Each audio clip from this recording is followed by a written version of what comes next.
हाँ जी, आ गए। चलिए, कैसे हैं आप सभी? उम्मीद करता हूँ आप सभी बहुत ही अच्छे होंगे, स्वस्थ होंगे और अपने पढ़ाई में व्यस्त होंगे। फिलहाल मैं जानता हूँ कि बहुत सारे स्टूडेंट बेसब्री से फिजिक्स के वन शॉट का इंतजार कर रहे होंगे कि सर वन शॉट वीडियो कब आएगा। तो आज का इस वीडियो में हम पढ़ने वाले हैं क्लास 12 फिजिक्स का चौथा चैप्टर, जो है गतिमान आवेश तथा चुंबकत्व। और इसका ये वन शॉट वीडियो है। आज के इस वीडियो में इस चैप्टर के जितने भी इंपॉर्टेंट टॉपिक रहेंगे उन सभी को इसी वीडियो में हम कवर कराएंगे, सब कुछ आपको बताने वाले हैं। मैं यही कहूंगा, यदि अभी तक आपने कुछ भी नहीं पढ़ा है इस चैप्टर से, आप इस वीडियो को देख लीजिए। इसके बाद आपको कोई भी चीजें पढ़ने की आवश्यकता नहीं है। जितनी हम बातें यहाँ पे, जितने हम टॉपिक बताएंगे उसको आप तैयार कर लीजिएगा। इससे पहले मैं बता दूं कि ये लेक्चर मतलब चैप्टर 4 है। इससे पहले के 3 चैप्टर जो हैं वो हमने पढ़ा दिया है। डिस्क्रिप्शन बॉक्स में फिजिक्स का एक लिंक मिल जाएगा, फिजिक्स वन शॉट के नाम से। तो उस पर आप क्लिक करेंगे तो आपको चैप्टर 1, चैप्टर 2, चैप्टर 3 इस तरीके से आगे सभी चैप्टरों का मिल जाएगा। और केमिस्ट्री का भी आपको ऐसे ही वन शॉट का लिंक दे दिया गया है। चलिए जी, आगे बढ़ते हैं। अब हम जानते हैं, थोड़ा सा बेसिक इंट्रोडक्शन हमने कर दिया क्योंकि इंपॉर्टेंट था वो बातें जानना। देखिए, क्लास 12 फिजिक्स है, गतिमान आवेश तथा चुंबकत्व। तो इंपॉर्टेंट टॉपिक हम पढ़ रहे हैं बोर्ड एग्जाम 2025 के लिए, ठीक है ना। चलिए, पहला हमारा इंपॉर्टेंट यहाँ पे क्वेश्चन आता है, आप यहाँ पे देख सकते हैं। फर्स्ट हमारा इंपॉर्टेंट क्वेश्चन है कि बायो-सेवर्ट नियम को शब्दों तथा सूत्रों में लिखिए। मतलब बायो-सेवर्ट का जो नियम है उसको शब्दों में भी लिखना है और उसके सूत्र में भी स्थापित आपको करना है, ठीक है ना। ये आपका 5 नंबर वाला इंपॉर्टेंट टॉपिक है। सिंपल में पूछता है तो ऐसे कह देगा कि बायो-सेवर्ट के नियम की व्याख्या कीजिए तथा इसके सूत्रों का निगमन कीजिए। इस तरीके से क्वेश्चन कहता है। और कितने नंबर में भैया? तो 5 मार्क्स में पूछता है जी। तो चलिए हम जान लेते हैं। थोड़ा सा मैं बेसिक इंट्रोडक्शन करूंगा। यहाँ पे कह दिया है बायो-सेवर्ट का नियम। देखिए, मैं आपको कह दूं कि दो वैज्ञानिक थे, एक का नाम है बायो, एक का नाम है सेवर्ट। और इन दोनों ने मिलकर एक प्रयोग किया और उसी प्रयोग में इन्होंने ये बताया कि कोई भी यदि चालक तार है तो इस चालक तार में यदि हमने धारा प्रवाहित किया है, मतलब एक धारावाही चालक है, तो इसके कारण चुंबकीय क्षेत्र की तीव्रता का मान इन्होंने बताया कि इस चालक में यदि धारा प्रवाहित हुई है तो उसके कारण चुंबकीय क्षेत्र की तीव्रता क्या होगी किसी भी बिंदु पर। समझ रहे हैं ना। तो इन्होंने क्या बताया, बायो और सेवर्ट। कौन कौन से वैज्ञानिक? एक है बायो, ठीक है ना, एक है बायो और एक है सेवर्ट। और ये दोनों वैज्ञानिकों ने मिलकर क्या किया, एक प्रयोग किया। और प्रयोग में इन्होंने क्या बताया कि किसी धारावाही चालक में उत्पन्न चुंबकीय क्षेत्र की तीव्रता के लिए क्या दिया, एक सूत्र दिया। और उसी सूत्र को हम उसी को हम बायो-सेवर्ट का नियम के नाम से जानते हैं, ठीक है ना। वही बात हमने यहाँ पे लिखा है, थोड़ा सा ध्यान से समझेंगे तो आपको समझ में भी आ जाएगा। हमने लिखा है बायो तथा सेवर्ट दो वैज्ञानिकों ने मिलकर एक प्रयोग किया जिसमें किसी धारावाहिक चालक तार का मतलब आप समझ रहे हैं ना कि ऐसा कोई चालक तार है जिसमें धारा प्रवाहित किया गया है, तो उस चालक को हम क्या कहेंगे, धारावाही चालक तार कहेंगे। तो यही कहा जा रहा है कि जिसमें किसी धारावाही चालक तार में उत्पन्न चुंबकीय क्षेत्र की तीव्रता के लिए सूत्र दिया। चुंबकीय क्षेत्र की तीव्रता के लिए क्या दिया, सूत्र दिया, ठीक है ना। यहाँ पे ये क्षेत्र रहेगा, ठीक है ना, ये क्षेत्र है, ठीक है। सुधार कर लेंगे, ये टाइपिंग में थोड़ी सी मिस्टेक हो गई है, ठीक है। ये क्षेत्र है जी। चलिए, मैं आशा करता हूँ इतनी बेसिक बातें समझ गए होंगे कि बायो और सेवर्ट दो वैज्ञानिकों ने मिलकर एक प्रयोग किया जिसमें किसी धारावाही चालक पर उत्पन्न चुंबकीय क्षेत्र की तीव्रता के लिए सूत्र दिया। अब वो सूत्र क्या है उन सभी पर हम डिटेल में डिस्कस करने वाले हैं, निश्चिंत रहना है, कोई भी बात नहीं है जी, ठीक है ना। चलिए आगे हम अभी बहुत सब चीजें इसमें हमें देखना है। देखिए, सबसे पहले एक मैं फिगर बना दे रहा हूं जिससे आपको समझ में आएगा। देखिए, सबसे पहले बायो और सेवर्ट दो वैज्ञानिकों ने मिलकर एक चालक तार इस तरीके से इन्होंने लिया। ये एक क्या है, एक अनंत लंबाई का चालक तार है जिसमें इन्होंने क्या किया, जिसमें इन्होंने I धारा प्रवाहित किया, ठीक है। जैसे इसमें I धारा प्रवाहित किया तो इसके चारों ओर चुंबकीय क्षेत्र उत्पन्न हुआ होगा, क्योंकि कोई भी चालक तार इसमें धारा प्रवाहित करते हैं तो उसके चारों ओर चुंबकीय क्षेत्र उत्पन्न होता है। तो मान लेते हैं ये एक अनंत लंबाई की चालक तार है जो है L, ठीक है ना। तो इसका हम एक बिंदु ले लेते हैं, ये एक छोटा सा हम अल्पांश लेते हैं, मतलब इतना, इस अनंत लंबाई की चालक तार है, इसमें एक छोटा सा पीस हम ले लेते हैं, इतना हम तार को ले लेते हैं, जिसका हम तार को कह दे रहे हैं कि ये A बिंदु है और ये B बिंदु है, ठीक है ना। तो ये A और B के बीच एक अल्पांश ये लंबाई का एक चालक तार है जो है DL, ठीक है ना। A से ये बिंदु A से R दूरी पर एक बिंदु P है और इसी बिंदु P पर हमें क्या करना है, चुंबकीय क्षेत्र की तीव्रता का मान ज्ञात करना है, ठीक है ना। इस बात को आपको याद रखना है। क्यों? क्योंकि याद रखेंगे आप कि जैसे ही हमने चालक तार में धारा प्रवाहित किया तो इसके चारों ओर इस तरीके से बंद चुंबकीय क्षेत्र उत्पन्न हुआ होगा। जाहिर सी बात है कि इस चालक के चारों ओर इस तरीके से बंद चुंबकीय क्षेत्र उत्पन्न हुआ होगा, ठीक है ना। तो वही मान लेते हैं ये एक चुंबकीय क्षेत्र उत्पन्न हुआ है, तो भैया बिंदु P पर अगर हमसे कोई पूछ दे कि चुंबकीय क्षेत्र क्या होगा तो हम क्या बोलेंगे, क्या होगा मान, उसको वैल्यू में हम बताएंगे जी, ठीक है ना। निश्चिंत रहना है। इतनी बात आपको समझ में आ गया है तो आगे बढ़ेंगे। अच्छा, नहीं समझ में आया तो सुन लीजिए आप, क्या हमने यहाँ पे समझाया सुनिएगा। हमने कहा कि एक अनंत लंबाई का चालक तार L है जिसमें I धारा प्रवाहित है तथा इसमें अल्पांश लंबाई, चालक का अल्पांश लंबाई DL है और DL से मतलब बिंदु अल्पांश लंबाई से R दूरी पर एक बिंदु P है जहां पर चुंबकीय क्षेत्र की तीव्रता का मान ज्ञात करना है, ठीक है ना। याद रखेंगे अल्पांश और बिंदु P के बीच जो बना कोण है वो क्या है, थीटा है। इस बात को याद रखेंगे। तो मैं आशा करता हूं कि ये फिगर आप समझ के होंगे, उसको थोड़ा सा आप मानकी करके एक्सप्लेन कर देंगे, ठीक है ना। इसको मानकी करके एक्सप्लेन कर सकते हैं ना। आप क्या लिखेंगे मैं आपको यहां पे बता दे रहा हूं। आप लिखेंगे, देखिए 5 नंबर वाला टॉपिक इसमें लिखना पड़ेगा, ठीक है ना। पहले ही हमने 5 नंबर वाले टॉपिक को ही करा रहे हैं तो समझिएगा, थोड़ा लॉन्ग टाइप क्वेश्चन है तो लिखना तो पड़ेगा। आप लिखेंगे कि माना एक अनंत लंबाई का, चलिए मैं बोल दूं, लिख लेंगे आप ना, चलिए इतना याद रखेंगे, माना की करके आपको ये एक्सप्लेन करना है, ठीक है ना। अब क्या एक्सप्लेन करना है लिखिएगा, माना एक अनंत लंबाई का चालक तार L है, ठीक है, जिसमें I धारा प्रवाहित है, जिसका अल्पांश लंबाई DL है, DL से मतलब अल्पांश लंबाई से R दूरी पर एक बिंदु P है जहां चुंबकीय क्षेत्र की तीव्रता का मान ज्ञात करना है तथा अल्पांश लंबाई और बिंदु P के बीच बना कोण थीटा है।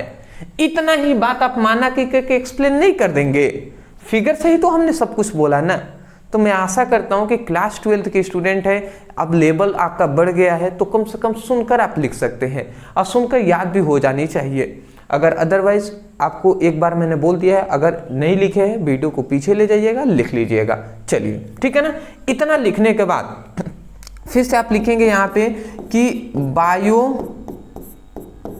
सेवर्ट के अनुसार, अब बायो सेवर्ट के अनुसार हमें क्या बातें बताई गई इस नियम में उसको हम समझते हैं। बायो सेवर्ट ने हमें यह बात बताया कि मतलब अल्पांश लंबाई, ये अल्पांश लंबाई है जो है DL, एक बड़ा सा चालक तार है उसका एक छोटा सा हिस्सा है जिसे हम अल्पांश लंबाई कह रहे हैं जो है DL। तो यही कह रहे हैं कि अल्पांश लंबाई के कारण इस बिंदु P पर चुंबकीय क्षेत्र की जो तीव्रता है तो वो किसके समानुपाती होता है, तो वो प्रवाहित धारा के समानुपाती होता है। ये इन्होंने पहले नियम में हमें बताया, ठीक है। उस नियम को हम यहाँ पे लिख रहे हैं, मतलब बायो सेवर्ट के नियम के अनुसार पहला हमें ये बात बताया गया कि अल्पांश लंबाई जो DL है इसके कारण, तो हम लिखेंगे अल्पांश, थोड़ा सा मैं छोटा लिखूंगा, वीडियो की क्वालिटी को बढ़ा लेंगे जिससे आपको साफ साफ दिखाई दे, ठीक है। उसके लिए आप ऊपर 3 डॉट का ऑप्शन है उसमें से जाकर आप एडवांस के सेटिंग से बढ़ा सकते हैं। इतनी बात पता होगा, 360 पे चलाएंगे ना P पे तो आपका चलेगा अच्छा सा, ठीक है ना। तो अल्पांश लंबाई के कारण, अल्पांश लंबाई के कारण बिंदु P पर उत्पन्न, बिंदु P पर उत्पन्न चुंबकीय क्षेत्र की तीव्रता, चुंबकीय क्षेत्र की तीव्रता, ठीक है ना। मतलब अल्पांश लंबाई के कारण बिंदु P पर उत्पन्न चुंबकीय क्षेत्र की जो तीव्रता होती है वो किसके समानुपाती होता है, वो इस चालक में प्रवाहित धारा के समानुपाती होता है। तो हम लिखेंगे चालक में प्रवाहित धारा के समानुपाती होता है, ठीक है ना। चालक में प्रवाहित धारा के समानुपाती होता है, मतलब अल्पांश लंबाई के कारण जो उत्पन्न चुंबकीय क्षेत्र की जो तीव्रता होती है, तो इसको हम चुंबकीय क्षेत्र की तीव्रता को dB से प्रदर्शित करते हैं। तो जो चुंबकीय क्षेत्र की तीव्रता होती है वो चालक में प्रवाहित धारा के समानुपाती होता है। तो ये धारा के समानुपाती होता है। तो बताइए ये पहला आपको नियम समझ में आया या नहीं? पहला आपको समझ में आ जाना चाहिए। ये हमारा पहला नियम है जी, मतलब हमारा नहीं भैया, बायो सेवर्ट का पहला नियम है कि अल्पांश लंबाई के कारण बिंदु P पर उत्पन्न चुंबकीय क्षेत्र की जो तीव्रता होती है dB, वो उसमें प्रवाहित धारा, उस चालक में प्रवाहित धारा के समानुपाती होता है। मैं आशा करता हूं कि इस फिगर से ही ये आपको नियम याद हो गया होगा, ठीक है ना। अब देखिए यहां से इसी तरीके से इन्होंने फिर से दूसरा नियम दिया। अब दूसरा इन्होंने क्या बात बताया, फिर से यहां से लेकर, मैं अभी स्पष्ट कर देना चाहता हूं कि यहां से लेकर फिर से यहां तक चार इनके नियम इन्होंने बताया, उन चारों में ये लिखना है, यहां से लेकर यहां तक। फिर से इन्होंने दूसरा व्यक्ति ये कहा कि इस अल्पांश लंबाई के कारण बिंदु P पर उत्पन्न चुंबकीय क्षेत्र की जो तीव्रता होती है dB, वह अल्पांश लंबाई की ही समानुपाती होता है। ये जो अल्पांश लंबाई है इसी के समानुपाती होता है, ठीक है ना। तो ये बात आप लिखेंगे, फिर से लिखेंगे अल्पांश लंबाई के कारण बिंदु P पर उत्पन्न चुंबकीय क्षेत्र की तीव्रता अल्पांश लंबाई की ही समानुपाती होता है। तो इतना मैं फिर से लिख दूं, चलिए ये फिर से लिख दे रहा हूं कि अल्पांश लंबाई के कारण P पर उत्पन्न चुंबकीय क्षेत्र की तीव्रता, चुंबकीय क्षेत्र की तीव्रता अल्पांश लंबाई के, अल्पांश लंबाई, जो अल्पांश लंबाई dl है, ठीक है ना, अल्पांश लंबाई dl के समानुपाती होता है, समानुपाती होता है, ठीक है ना। इसका मतलब क्या हुआ कि इस अल्पांश लंबाई के कारण जो बिंदु P पर उत्पन्न चुंबकीय क्षेत्र की तीव्रता है जो dB है, वो किसके समानुपाती होती है, इस अल्पांश लंबाई के dl के ही समानुपाती होता है। तो ये हमने कर दिया दूसरा हमारा नियम। तो ये हमारा फर्स्ट समीकरण हो गया, ये हमारा सेकेंड समीकरण हो गया। और हम आगे बढ़ते हैं और हम देखेंगे जी क्या क्या हमें मिलता है, ठीक है ना। परेशान आपको नहीं होना है, एक एक चीज आपको समझ में आएगा, ठीक है ना, टेंशन नहीं लेना है। सब जैसे हम लिखवा रहे हैं ऐसे ही लिखना है। दो नियम हो गया। तीसरा, फिर से इन्होंने तीसरा नियम में हमें ये बताया, तीसरा, फर्स्ट सेकेंड थर्ड हमारे ये इन्होंने बताया कि इस अल्पांश लंबाई के कारण बिंदु P पर उत्पन्न चुंबकीय क्षेत्र की तीव्रता, देखिए अल्पांश लंबाई के कारण ये चुंबकीय क्षेत्र की तीव्रता हो रही है ना, तो अल्पांश कैसे पता चलेगा, तो d अगर लग गया तो वो अल्पांश, अल्पांश क्या है, लंबाई है। तो इसीलिए अल्पांश लंबाई के कारण जो चुंबकीय क्षेत्र की तीव्रता होगी वो भी तो एक छोटी तीव्रता होगी ना, तो इसीलिए हम यहाँ पे dB लिख रहे हैं। याद रखें dB क्यों लिख रहे हैं, क्योंकि ये अल्पांश लंबाई के कारण ही चुंबकीय क्षेत्र की तीव्रता उत्पन्न हुई है, इसलिए dB लिख रहे हैं। इससे कंफ्यूज नहीं होना है, यहाँ पे आप dB भी लिख सकते हैं, कोई दिक्कत वाली बात नहीं है, ठीक है ना। तो यहाँ पे ये बात बताया तीसरा नियम में कि इस अल्पांश लंबाई के कारण इस बिंदु P पर उत्पन्न चुंबकीय क्षेत्र की जो तीव्रता होती है वो किसके समानुपाती होती है, समझिएगा, उन्होंने ये बताया कि अल्पांश लंबाई के कारण उत्पन्न जो चुंबकीय क्षेत्र की तीव्रता जो dB होता है वो व्युत्क्रमानुपाती होता है इसके दूरी के, मतलब अल्पांश लंबाई और बिंदु P के बीच की जो दूरी है ना r, उसके व्युत्क्रमानुपाती होता है। तो देखिए 1/, के नीचे दूरी हो गया ना, तो ये व्युत्क्रमानुपाती होता है। ठीक है, ये आपको समझ में आया कि नहीं? तीसरा नियम हमारा, सॉरी बायो सेवर्ट का ये नियम है ना, तो ये उनको कहा जाए, ये हमारा तीसरा नियम है। मतलब उन्होंने ये बताया कि अल्पांश लंबाई के कारण बिंदु P पर, ये जो अल्पांश लंबाई के कारण बिंदु P पर उत्पन्न जो चुंबकीय क्षेत्र की तीव्रता है वो अल्पांश लंबाई और बिंदु P के बीच की दूरी के वर्ग के व्युत्क्रमानुपाती होता है। तो यही ना है जी कि अल्पांश लंबाई ये है और बिंदु P के बीच की दूरी है, दूरी के वर्ग के व्युत्क्रमानुपाती होता है। अच्छा वर्ग होगा ना, तो वर्ग के व्युत्क्रमानुपाती होता है। तो ये आप लिख सकते हैं कि अल्पांश लंबाई के कारण बिंदु P पर उत्पन्न चुंबकीय क्षेत्र की जो तीव्रता होती है, चुंबकीय, मैं यहाँ पे शॉर्ट में लिख दे रहा हूं, चुंबकीय क्षेत्र की जो तीव्रता होती है वो किसके समानुपाती, यहां तक आप लिखेंगे, यहां से लेकर यहां तक लिखने के बाद फिर से अब क्या लिखेंगे कि अल्पांश लंबाई और बिंदु P के बीच की दूरी के वर्ग के व्युत्क्रमानुपाती होती है। लिख सकते हैं कि नहीं इतना बात? ठीक है, नहीं लिख रहे हैं ना भैया, मैं कह रहा हूं, बोल तो रहा हूं ना भैया, बोल रहा हूं तो लिख लीजिए, क्या दिक्कत है? ठीक है, बहुत सारे स्टूडेंट इतना आलसी है ना, इतना आलसी मैं कह नहीं सकता, बोलूंगा कितना भी बोलूंगा वो लिखेंगे नहीं। इतना कोई मतलब मुझे नहीं लगता कि इस तरीके से नोट्स बनाना भी कोई सिखाएगा। ठीक है ना, सिंपल सा है, किताब में आप जाएंगे छांटते रहिएगा भैया, हो गया आपका काम।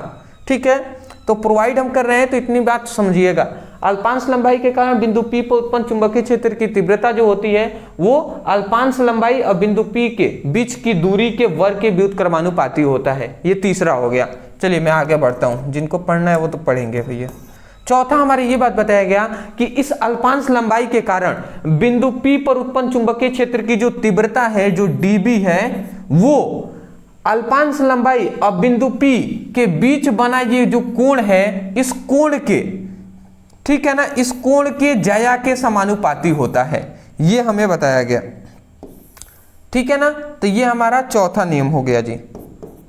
ठीक है, इसको क्या बोलेंगे याद रखेंगे, साइन को ज्या कहते हैं, हिंदी में साइन को ज्या कहते हैं। और ये क्या है, कोण है, तो हम यही कह रहे हैं। और ये कोण कहाँ पे बन रहा है, तो ये अल्पांश लंबाई है और बिंदु P के बीच ही ये कोण बन रहा है। तो हम यही कह रहे हैं कि अल्पांश लंबाई के कारण बिंदु P पर उत्पन्न चुंबकीय क्षेत्र की तीव्रता अल्पांश लंबाई और बिंदु P के बीच बने कोण के ज्या के समानुपाती होता है। बताइए समझ में आ गया होगा आपको। चलिए जी अब आगे बढ़ते हैं। अब फिर से अब हम क्या लिखेंगे, आप समझिएगा जी। अब हम क्या लिखेंगे, ये देखिए 4 नियम हो गए, फर्स्ट, सेकेंड, थर्ड, फोर्थ।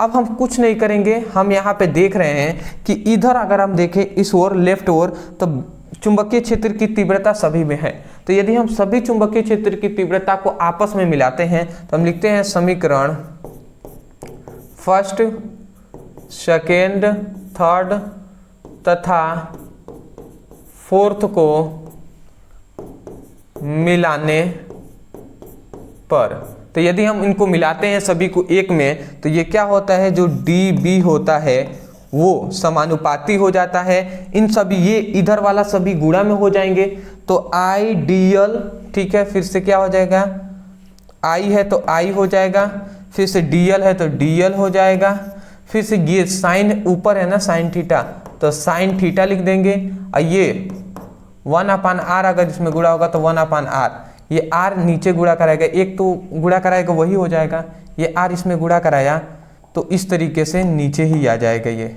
ठीक है ना। तो ये r² इस तरीके से आ जाएगा, ठीक है ना।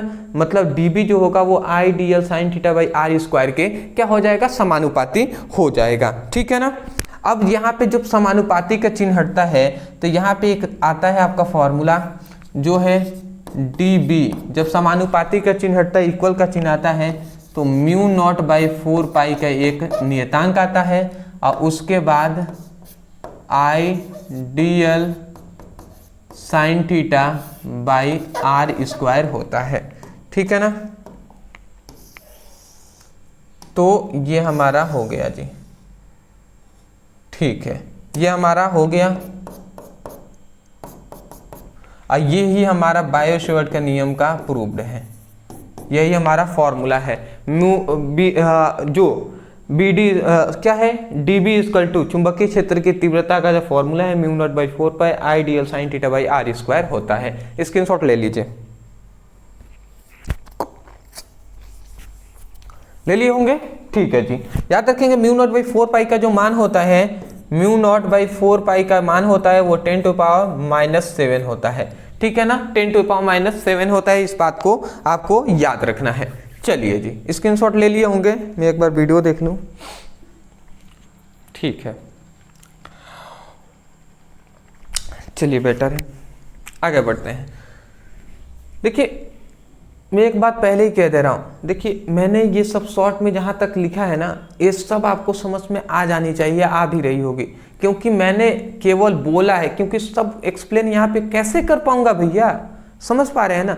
तो मैं बोल रहा हूं तो कम से कम बोल बोल के भी आप लिखना चाहें तो नोट्स बना सकते हैं, या अदरवाइज नोट्स के लिए तो मैंने बताया ही है ना आपको कि अगर आप नोट्स लेना चाहते हैं फिजिक्स के चैप्टर वाइज सभी इंपॉर्टेंट टॉपिक आज आपको दिया जा रहा है। 14 चैप्टर हैं, 14 चैप्टरों का नोट्स आपको दिया जा रहा है ओनली 99 रुपए में।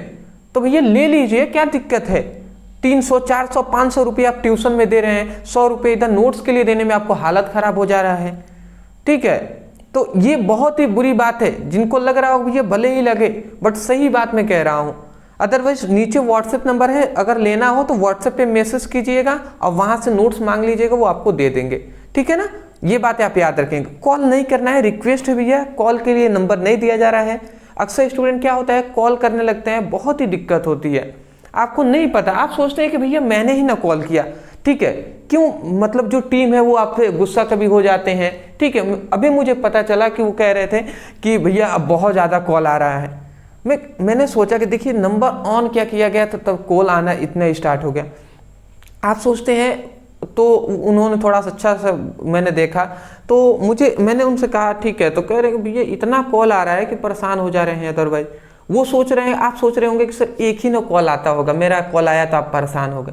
अरे भैया आपके जैसे 100 स्टूडेंट है, सभी कॉल करने लगेंगे तो भैया कैसे काम चलेगा, पता नहीं आप समझेंगे या नहीं समझेंगे, क्या करें भैया।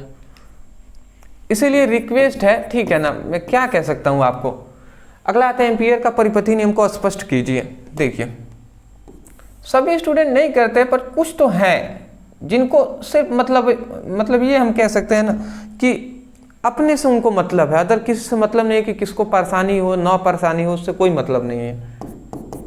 सभी मतलब दुनिया में ना सब मतलबी इंसान ही भरे पड़े हुए लग रहा है ऐसे, ठीक है ना। सब अपने अपने, अभी बहुत सारी हालातें भी होती हैं, मेरे परिस्थितियाँ भी देखता हूँ इधर उधर, ठीक है, तो सब ऐसे ही है। तो ऐसे ना बनिए आप, अभी आप भी मतलब युवा हैं, अभी आप पढ़ाई कर रहे हैं, मतलब ही उतना ही बना जाता है ना जितना बेटर हो, सभी के बारे में भी सोचा जाता है, ऐसा नहीं सोच रहे हैं सभी, ये बहुत ही बड़ी गलती है।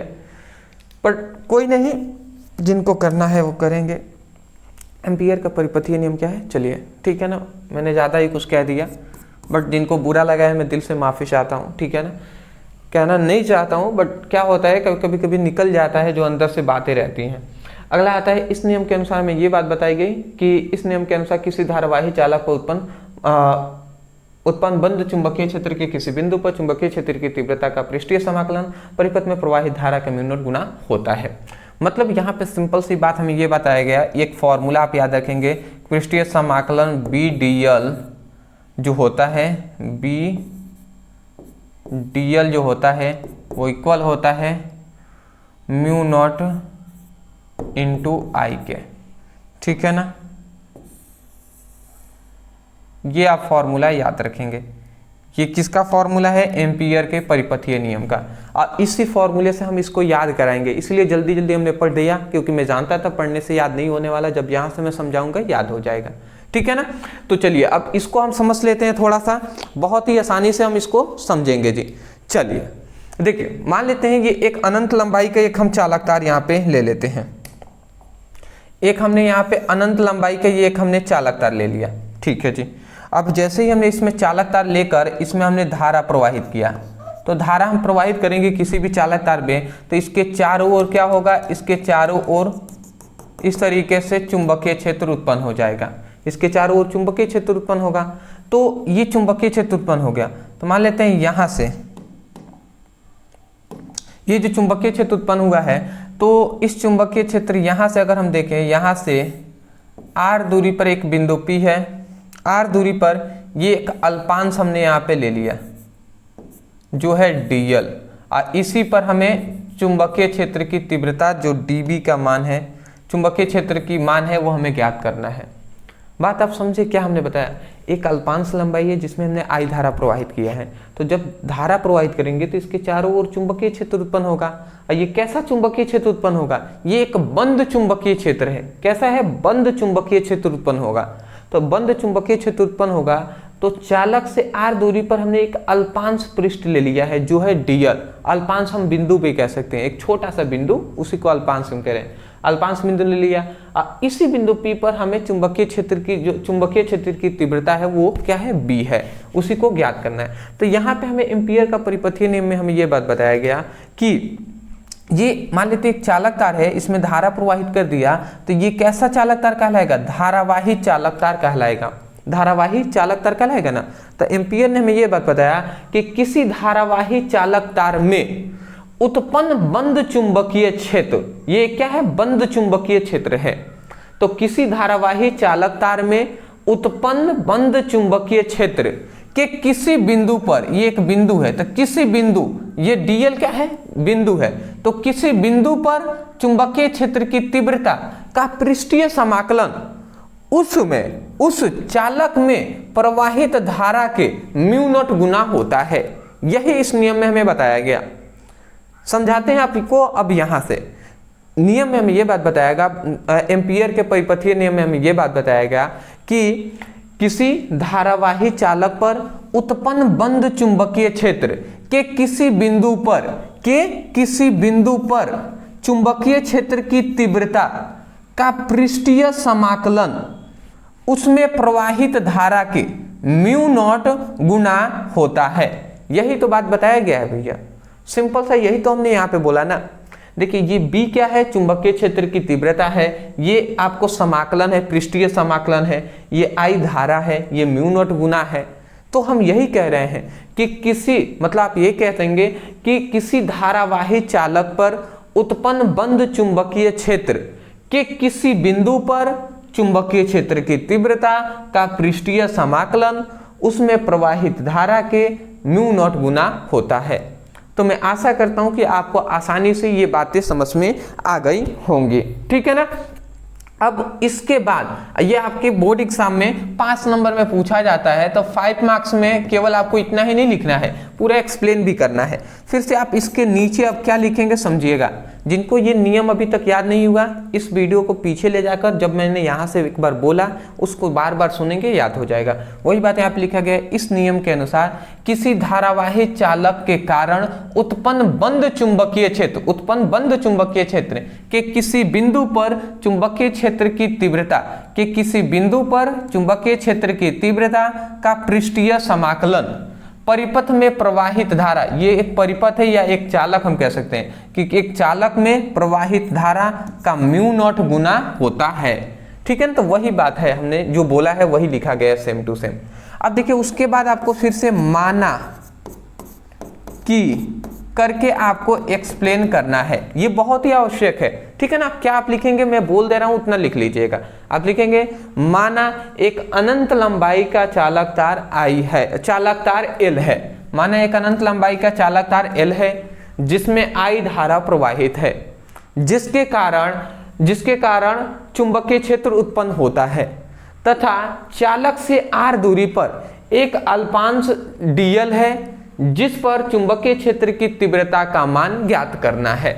बताइए जितनी हमने बातें बोली उतना आप माना की करके लिख सकते हैं या नहीं। हमने तो यहां से उधर से बोला नहीं, फिगर से ही बोला है, तो मैं आशा करता हूं आप लिख देंगे, ठीक है ना। तो इतना लिखने के बाद आगे बढ़िएगा। अगर एक बार में अगर सुने हैं याद नहीं हुआ है तो वीडियो को पीछे ले जाइए, सुनिए भैया क्या बात है, वीडियो को पीछे ले जाइए, सुनते रहिए, क्या दिक्कत है आपको, ठीक है। इतना करने के बाद अब हम इस नियम को हम प्रूफ करेंगे, ये जो फॉर्मूला आपको दिखाई दे रहा है इसको हम प्रूफ करेंगे, ठीक है ना। अब देखिए हम कैसे इसको प्रूफ करते हैं। देखिए बायो और सीवर्ट, अब इसके हम प्रूफ करेंगे तो अब सिद्ध करेंगे, सिद्ध करेंगे तभी जाकर हमें ये पूरा नंबर मिलेगा। देखिए तो बायो सेवर्ट, जो बायो सेवर्ट का नियम है, तो जब इसका अनुप्रयोग पढ़ेंगे तो उसमें हमने बताया है, बायो सेवर्ट के अनुप्रयोग में बताया गया है कि किसी चालक से r दूरी पर जो उत्पन्न चुंबकीय क्षेत्र की तीव्रता का फॉर्मूला। तो हम लिखेंगे कि बायो सेवर्ट के अनुसार किसी चालक पर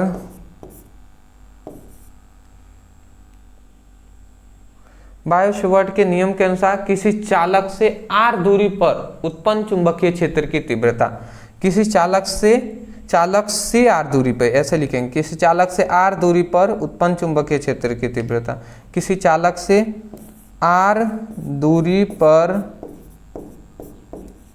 उत्पन्न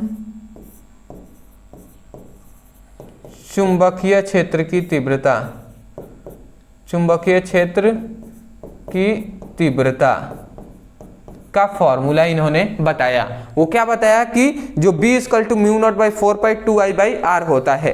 क्या इन्होंने बताया? B = mu naught by 4π2I/r होता है। ये इन्होंने क्या बताया? बायो सेवर्ट का ये फॉर्मूला आप याद रखेंगे, बायो सेवर्ट के अनुप्रयोग में इन्होंने बताया है, ठीक है ना। अब देखिए, अब सिंपल सा आप कुछ हम नहीं करेंगे। देखिए यहां से आपका फॉर्मूला ये हो ही गया है। चलिए मैं इस कलर से इसको, चलिए इस समीकरण फर्स्ट हम कर लेते हैं।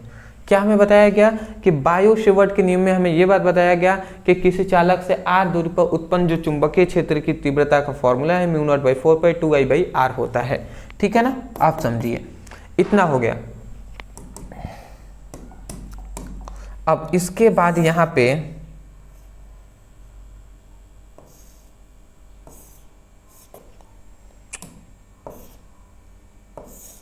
अब इसके बाद आप समझिएगा, जब इतना हो गया तो अब इसी को हम क्या करेंगे, इसको हम समाकलन करेंगे, ठीक है ना। तो हम लिखते हैं यहाँ पे, क्या हम लिखेंगे जी कि अल्पांश, सॉरी यहाँ पे हम लिखेंगे कि समीकरण फर्स्ट के समाकलन करने पर, डीएल के सापेक्ष समाकलन करने पर, या अल्पांश लंबाई के मतलब हम लिखेंगे कि समीकरण फर्स्ट को डीएल के सापेक्ष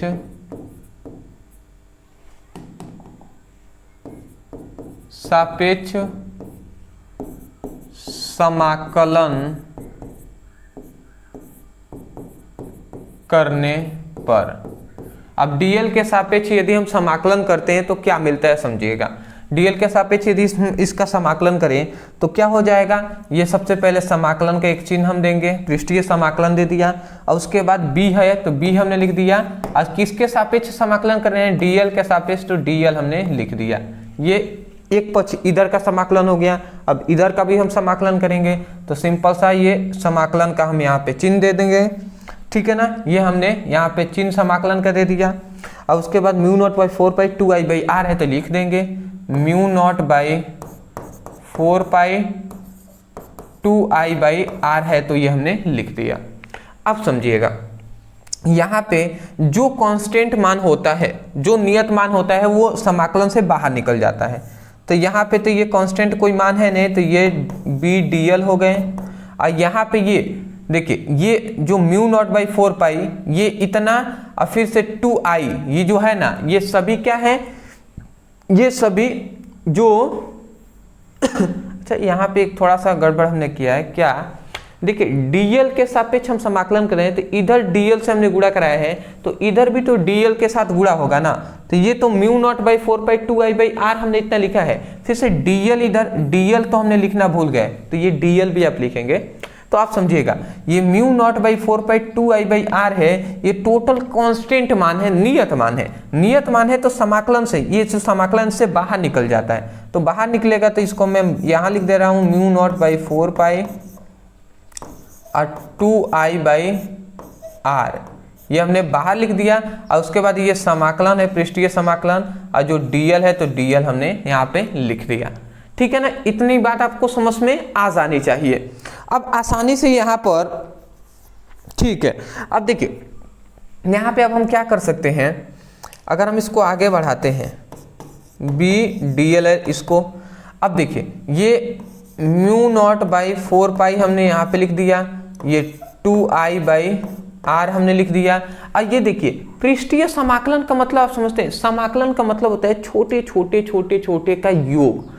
तो ये अल्पांश क्या है, dl क्या है, एक अल्पांश बिंदु है।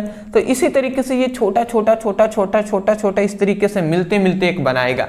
तो ये क्या बनाएगा, एक क्या है, वृत्त की परिधि, या हम कह सकते हैं वक्र की परिधि बनाएगा, जिसका फॉर्मूला होता है 2πr होता है। तो ये हमने 2πr लिख दिया। ठीक है ना, तो ये बात आप याद रखेंगे कि ये क्या होता है, वृत्त की परिधि का फॉर्मूला होता है, क्योंकि ये एक वृत्त की परिधि बनाता है। ये अल्पांश लंबाई जो dl है इस तरीके से पूरा मिलेगा, तो ये अल्पांश लंबाई वृत्त की परिधि बनाएगा 2πr। तो ये 2πr हमने लिख दिया। अब अगर हम समझें कि ये जाकर 2πr है, ये ऊपर वाले में ही ना गुणा कराएगा, तो देखिए अगर हम इससे काटें तो देखिए 2 से 2 दूना 4, 2 बार में कट गया, फिर से इस 2 से ये भी 2 कट गया, तो अब ये खत्म हो गया। 2 से 2 कट गया, मतलब 2 दूना 4 और 4 एकम में 4, ऐसे भी काट सकते हैं। आप समझिएगा ये पाई से ये नीचे वाला पाई कैंसिल हो गया, इस r से ये नीचे वाला r कैंसिल हो गया, सब कैंसिल हो गए। तो अब बचा क्या यहाँ पे, बचा यहाँ पे केवल b dl, और इधर क्या बचा, म्यू नॉट आई बचा है, म्यू नॉट इंटू आई बचा है। तो ये हमने लिख दिया। और ये जो हमें फॉर्मूला यहाँ पे अभी आपको दिखाई दे रहा है, ये भैया किसका फॉर्मूला है, तो यही तो फॉर्मूला की हम गणना कर रहे थे ना, बताइए, यही तो फॉर्मूला की हम गणना कर रहे थे। तो ये हम लिख देंगे प्रूव्ड। ठीक है ना, तो ये क्या हो गया, किसका फॉर्मूला हो गया, एम्पियर के परिपथीय नियम का ये फॉर्मूला हो गया, जो कि हमने प्रूफ कर दिया है। देख रहे हैं ना, पृष्ठीय समाकलन b dl equal to mu naught into I है, b dl equal to mu naught into I है। मैं आशा करता हूँ आप समझ के होंगे। स्क्रीनशॉट ले लीजिए, आगे बढ़ेंगे जी। ठीक है ना, इस तरीके से आपको एग्जाम में भी लिखना है। चलिए देखिए 5 नंबर वाले टॉपिक में इसीलिए नहीं कराता हूं कि टाइम ज़्यादा लगता है, जबकि हालांकि ये सब कुछ हमने पहले ही कवर करा दिया है। बट क्या होता है कि स्टूडेंट कह रहे थे कि सर जितना हो सके उतना तो करा दीजिए, ठीक है ना, जो इम्पोर्टेंट। तो मैं जानता हूं कि ये 2 टॉपिक बहुत ही ज़्यादा इस चैप्टर के इंपॉर्टेंट थे, इसलिए मैंने इसको कराना उचित समझा, तो पहले इसको हमने कवर करा दिया। भले ही टाइम लगा, 40 मिनट आपके होने वाले हैं, बट कोई नहीं, आप कर लिए इतना बेटर है जी। चलिए अगला हमारा आता है लॉरेंज बल। देखिए यहाँ पे हमें लिखा गया कि लॉरेंज बल को परिभाषित कीजिए। या तो आपसे ये कह दें तब भी आपको यहाँ पे लिखना पड़ेगा, और इसको 5 नंबर, मतलब कभी कभी ये 2 नंबर में पूछता है और कभी कभी 5 नंबर में पूछता है। ठीक है ना, तो जब भी यहाँ पे कह देगा लॉरेंज बल को परिभाषित कीजिए, 2 नंबर में पूछेगा, केवल परिभाषा दे देंगे, आपका काम मतलब हो जाएगा। परंतु यदि इसी में ऐड कर देते ये भी कि एक समान चुंबकीय क्षेत्र में गतिमान आवेश पर लगने वाले बल की गणना कीजिए, तो आपको एक फॉर्मूले टाइप से एक डेरिवेशन भी करना होता है, जिसको हम अभी बताएंगे जी। तो चलिए सबसे पहली बात, लॉरेंज बल क्या होता है इसको हम समझ लेते हैं। देखिए यहाँ पे परिभाषा क्या लिखा गया है कि जब कोई आवेशित कण एक समान चुंबकीय क्षेत्र में गति करता है, तो उस आवेशित कण पर एक बल कार्य करता है, जिसे लॉरेंज बल कहते हैं। मतलब यहाँ पे क्या बातें बताई गई कि सपोज डैट ये, सॉरी, अगर मैं ऐसे कहूं तो ये एक समान चुंबकीय क्षेत्र है। ठीक है जी, जहां तक आप देख पा रहे हैं ये एक क्या है, एक समान चुंबकीय क्षेत्र है। ठीक है जी, ये एक समान चुंबकीय क्षेत्र क्या है, B है। ठीक है, अब एक समान चुंबकीय क्षेत्र में यहाँ पे एक आवेशित ये कण है जो इस तरीके से गति कर रहा है।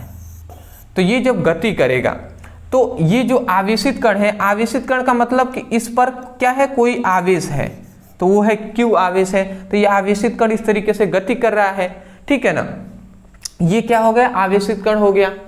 अब समझिएगा, ये जब आवेशित कण है ये गति करेगा तो यहाँ पे क्या होगा कि जब कोई आवेशित कण गति करेगा तो उस पर एक बल लगेगा कि नहीं, बल लगेगा। बिल्कुल जाहिर सी बात है कि जब कोई भी आवेशित कण है वो गति करेगा तो एक बल लगेगा, और वो बल क्या हो जाएगा, यहाँ पे एक बल लगता है और वो बल F हो जाएगा। अच्छा, आप सोच सकते हैं कि सर बल क्यों लगेगा इस आवेशित कण पर, तो बिल्कुल आवेशित कण पर इसलिए बल लगेगा कि देखिए पहले से ही चुंबकीय क्षेत्र है और एक आवेश जो है जो गति कर रहा है, तो ये बताइए पहले से चुंबकीय क्षेत्र है और ये आवेश भी गति करेगा, तो भैया आवेश है तो इसका भी तो चुंबकीय क्षेत्र उत्पन्न होगा ना। तो वो वाला जो चुंबकीय क्षेत्र पहले है तो वो वाला इसको आकर्षित या प्रतिकर्षित करने के लिए एक बल लगाएगा और उसी बल है F, ठीक है ना, ये बात हम कह रहे हैं। और इसका मान लेते हैं इस कण का जो वेग है वो v है, ठीक है ना, तो वो हमने लिख दिया कि इसका वेग जो है इस आवेशित कण का वो v है, तो वो हमने लिख दिया जी। अब देखिए सिंपल सी बात यहाँ पे यही कहा गया कि जब कोई एक समान ये चुंबकीय क्षेत्र है, तो हम यहाँ पे लिख दे रहे हैं एक समान चुंबकीय क्षेत्र है, तो एक समान चुंबकीय क्षेत्र में ये क्या है, आवेशित कण है, आवेशित कण। तो जब एक समान चुंबकीय क्षेत्र में आवेशित कण गति करता है तो उस पर एक बल कार्य करता है, उस कण पर एक बल कार्य करता है और उसी बल को हम लॉरेंज बल कहते हैं। परिभाषा आप नहीं कह सकते हैं कि जब कोई, मतलब आप ऐसे कह सकते हैं कि जब एक समान चुंबकीय क्षेत्र में कोई आवेशित कण गति करता है तो उस कण पर एक बल कार्य करता है जिसे लॉरेंज बल कहते हैं। तो वही बात हमने यहाँ पे लिखा है कि जब कोई आवेशित कण एक समान चुंबकीय क्षेत्र में गति करता है तो उस कण पर एक बल कार्य करता है जिसे हम लॉरेंज बल कहते हैं, ठीक है ना। और इसका फॉर्मूला याद रखेंगे, इसका फॉर्मूला होता है F = Q_V sin थीटा होता है। तो इस बात को भी आपको याद रखना है, Q_V sin थीटा होता है, ठीक है। तो मैं आशा करता हूं इतनी बात याद रखेंगे। अब समझिएगा, अब हमें इस फॉर्मूले को प्रूव भी करना होगा। जैसे लॉरेंज बल अगर केवल 2 नंबर में पूछता है तो आप ये परिभाषा लिख के ये फॉर्मूला लिख लेंगे, ये फिगर बना देंगे, काम कंप्लीट हो जाएगा। परंतु इसी में कह दें कि एक समान चुंबकीय क्षेत्र में गतिमान आवेश पर लगने वाले बल की गणना कीजिए। जैसे एक समान ये चुंबकीय क्षेत्र है, इसमें एक आवेश है वो गतिमान है और वो गति कर रहा है, तो उस पर लगने वाली जो बल की गणना कीजिए, मतलब इसी की गणना करना है। इस फॉर्मूले को हमें प्रूफ करना है, तो अब ये इस फॉर्मूले को प्रूफ भी हमें करना होगा। तो इसके लिए ध्यान से आप समझेंगे कि अब देखिए इसको अगर हमें प्रूफ करना है तो हम यहाँ पे लिखेंगे सिद्ध। अब देखिए कैसे करते हैं इसको। सबसे पहले हम क्या करेंगे, सबसे पहले हम ये करेंगे कि ये एक, मतलब ये जब क्या है, ये आवेशित कण है, तो जब कोई आवेशित कण एक समान चुंबकीय क्षेत्र में गति करता है तो उस पर जो लगने वाला जो बल है वो किसके समानुपाती होता है, मैं बताता हूँ। यहाँ पे ये बात बताया गया कि जब कोई आवेशित कण एक समान चुंबकीय क्षेत्र में गति करता है तो इस आवेशित कण पर लगने वाला जो बल होता है, लगने वाला जो बल होता है F, वो उस कण पर उपस्थित आवेश के समानुपाती होता है। तो उस कण पे उपस्थित जो आवेश है उसके समानुपाती होगा। तो पहले तो हमें ये बातें बताई गई, तो इसको समीकरण फर्स्ट मानेंगे। पहले हमें लॉरेंज बल में सबसे पहली बात ये बताया गया कि जब कोई, मतलब किसी आवेशित कण एक समान चुंबकीय क्षेत्र में गति करता है तो उस पर लगने वाला जो बल है वो आवेश के समानुपाती होता है, जो कि ये है। तो इस बात को हम लिख सकते हैं ना, क्या लिख सकते हैं कि हम ये लिख सकते हैं कि जब आवेशित कण एक समान चुंबकीय क्षेत्र में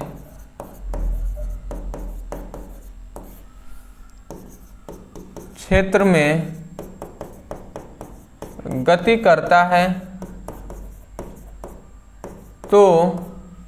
करता है तो जब कोई आवेशित कण एक समान चुंबकीय क्षेत्र में गति करता है तो आवेशित कण पर जो लगने वाला जो बल है, तो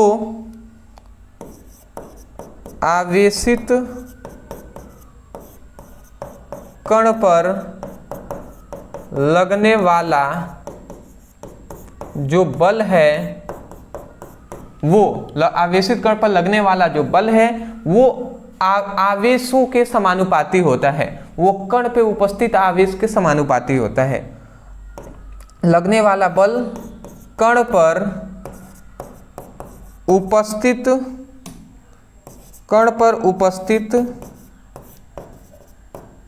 आवेश के समानुपाती होता है।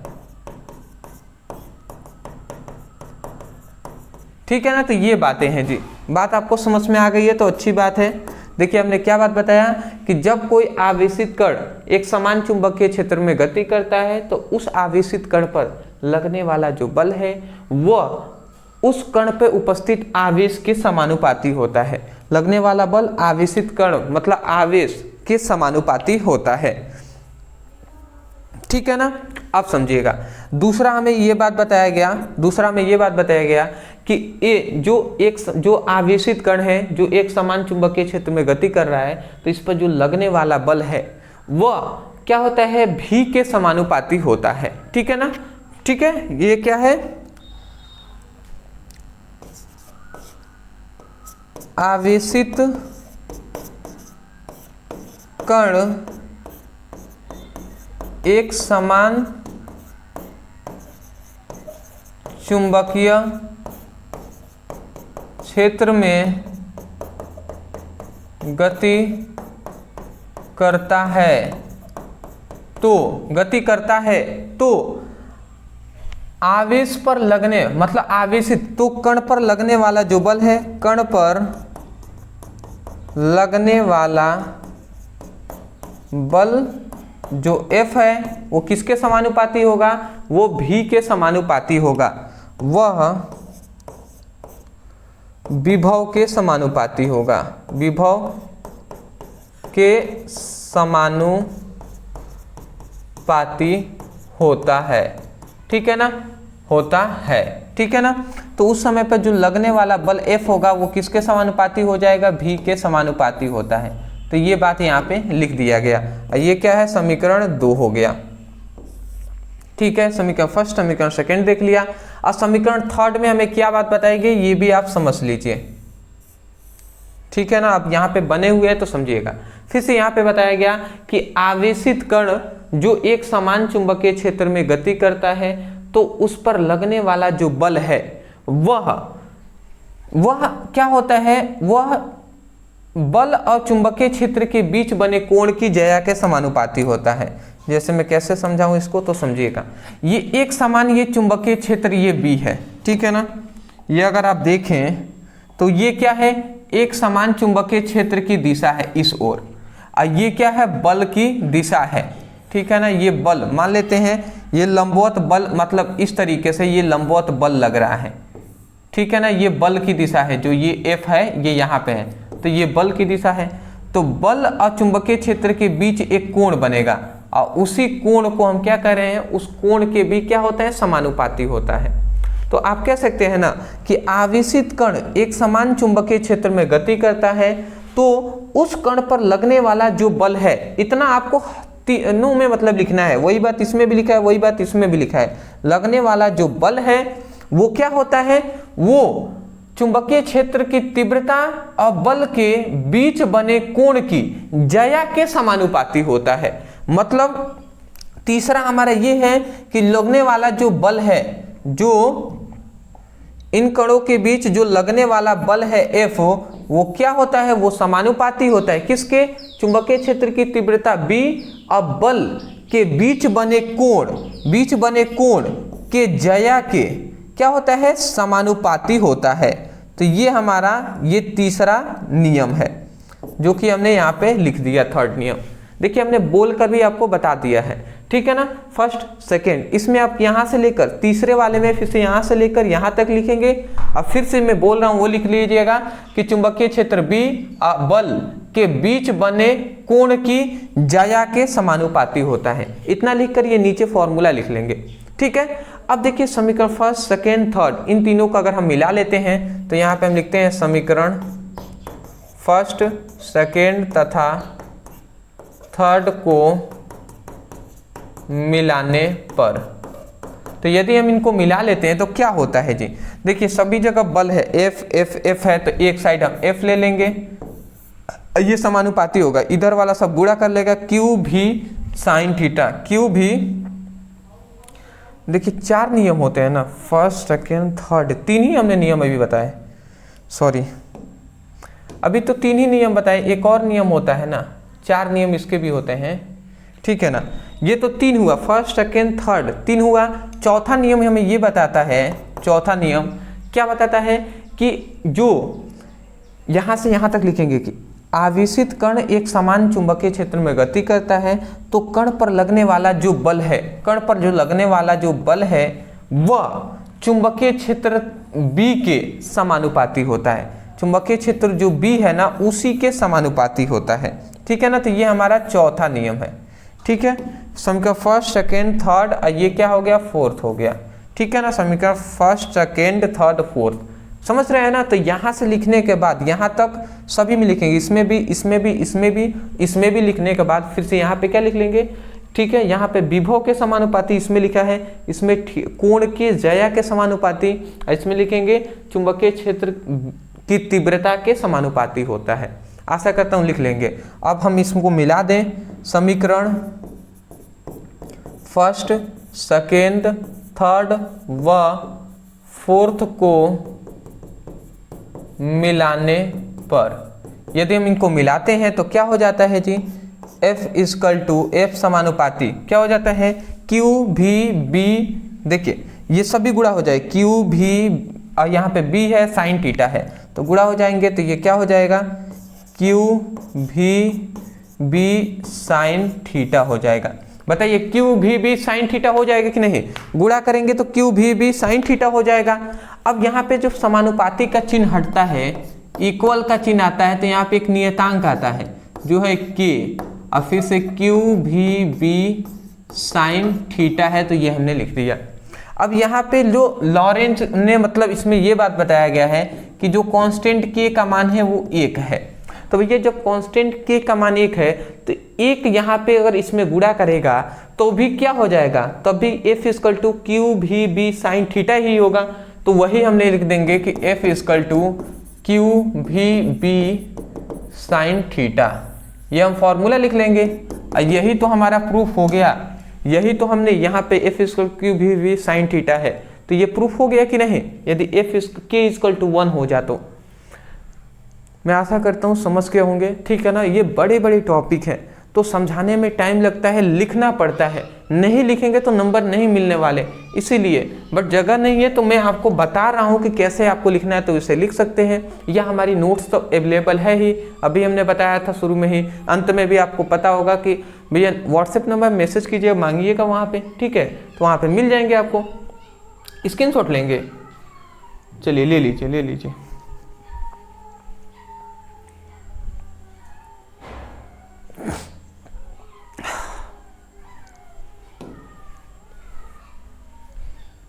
चलिए नेक्स्ट हमारा जो क्वेश्चन आता है समझिएगा, यहाँ पे नेक्स्ट हमारा क्वेश्चन है, चुंबकीय क्षेत्र रेखाएं परस्पर प्रतिच्छेदित नहीं करती हैं, समझाइए।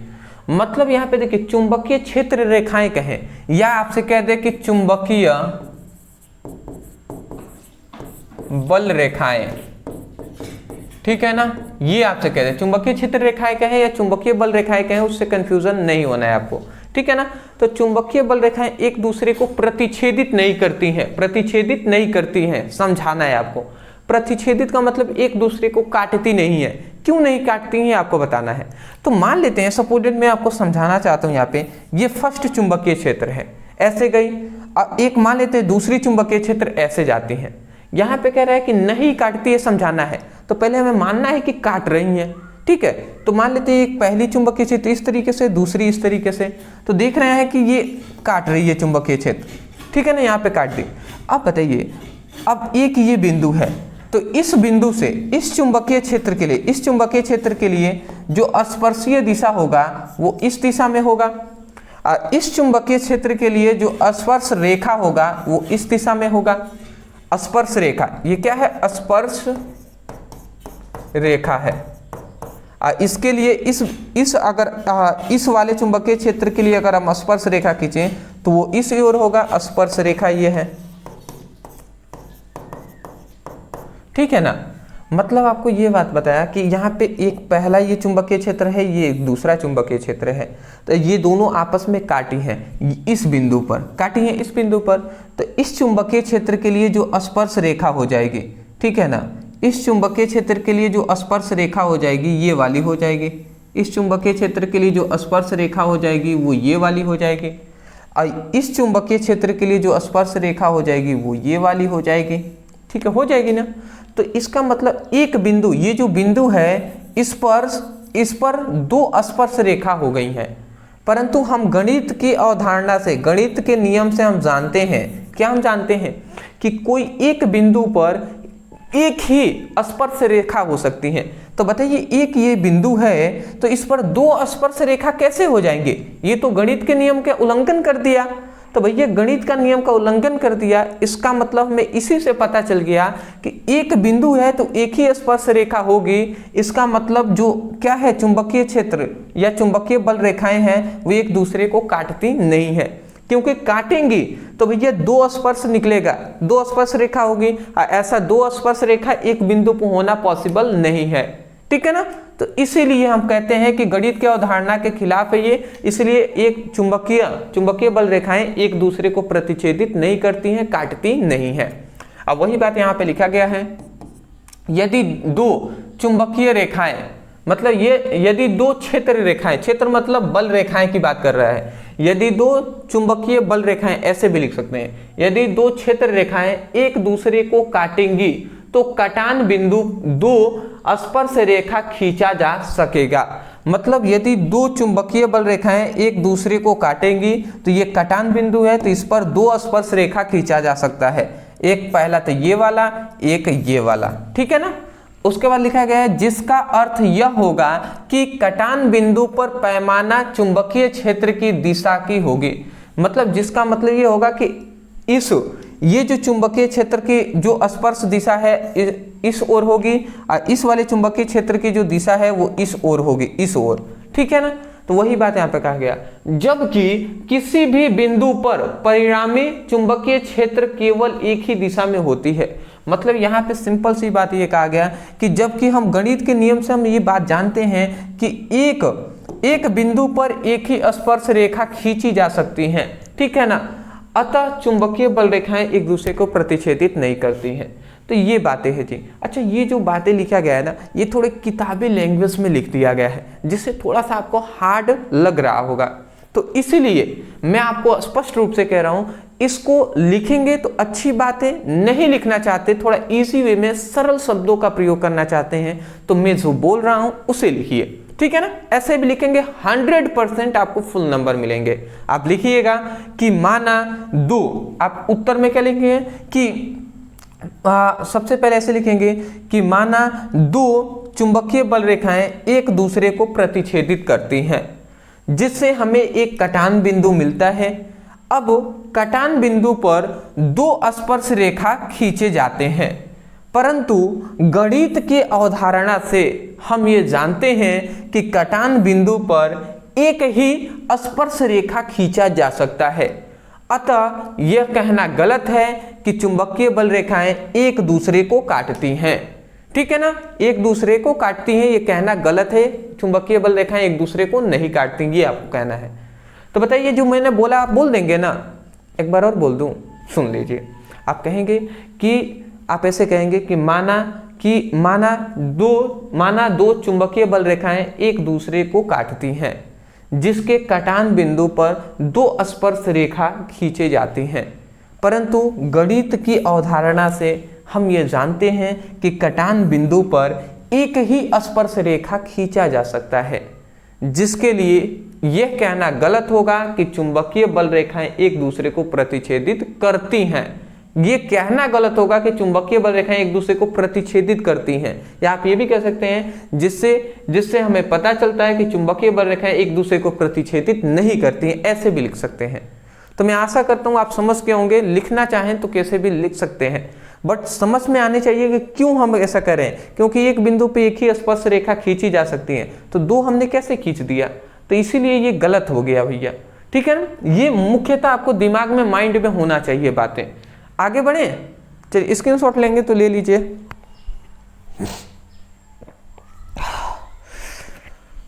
चलिए जी, अगला आता है चुंबकीय बल आघूर्ण का सूत्र और एसआई मात्रक लिखिए। अब चलिए चुंबकीय बल आघूर्ण का परिभाषा, फॉर्मूला सब कुछ लिखते हैं जी। देखिए, चुंबकीय द्विध्रुव के किसी एक ध्रुव तथा दोनों ध्रुवों के बीच की दूरी के गुणनफल को चुंबकीय द्विध्रुव आघूर्ण कहते हैं। ये हो गया जी परिभाषा। नहीं समझ में आया, समझ लेते हैं जी। मान लेते हैं ये एक चुंबक है। अब ये चुंबक है, इसका ये नॉर्थ ध्रुव है, ये इसका साउथ ध्रुव है। ठीक है ना। अब देखिए इस चुंबक का मतलब दोनों ध्रुवों के बीच की जो दूरी है वो 2L है। ठीक है ना। तो ये जो पूरी आपकी संरचना ये जो बनी है ना, इसको हम कहते हैं चुंबकीय द्विध्रुव। इसको हम क्या कहते हैं, ये बात आप याद रखेंगे, चुंबकीय द्विध्रुव कहते हैं। तो इससे आपको कंफ्यूज नहीं होना है कि ये एक संरचना इस तरीके से बनी हुई है, तो इसको चुंबकीय द्विध्रुव कहते हैं। तो यहाँ पे कह दिया कि चुंबकीय द्विध्रुव के किसी एक ध्रुव, मतलब चुंबकीय द्विध्रुव है, दो ध्रुव है ना इस चुंबक में, तो चुंबकीय द्विध्रुव में से कोई भी एक हम ध्रुव ले लेंगे। मान लेते इसको ले या इसको ले, तो अगर हम ध्रुव को प्रदर्शित करते हैं तो M से प्रदर्शित करते हैं, ये बात आप याद रखेंगे। ठीक है ना। तो चुंबकीय द्विध्रुव में से कोई भी एक ध्रुव और दोनों ध्रुवों के, कह रहा है ना, दोनों ध्रुवों के बीच की दूरी के गुणनफल को चुंबकीय द्विध्रुव आघूर्ण कहते हैं। ठीक है ना। तो चुंबकीय द्विध्रुव आघूर्ण आपको समझ में आ गए होंगे। ठीक है ना। चलिए जी, अब देखिए यहाँ पे अगर मैं आपको समझाऊं तो चुंबकीय द्विध्रुव आघूर्ण को M से, कैपिटल M से प्रदर्शित करते हैं, और इसका फॉर्मूला होता है M×2L। ये इसका फॉर्मूला होता है जी। अब देखिए कैसे ये फॉर्मूला है, मैं समझा देता हूं।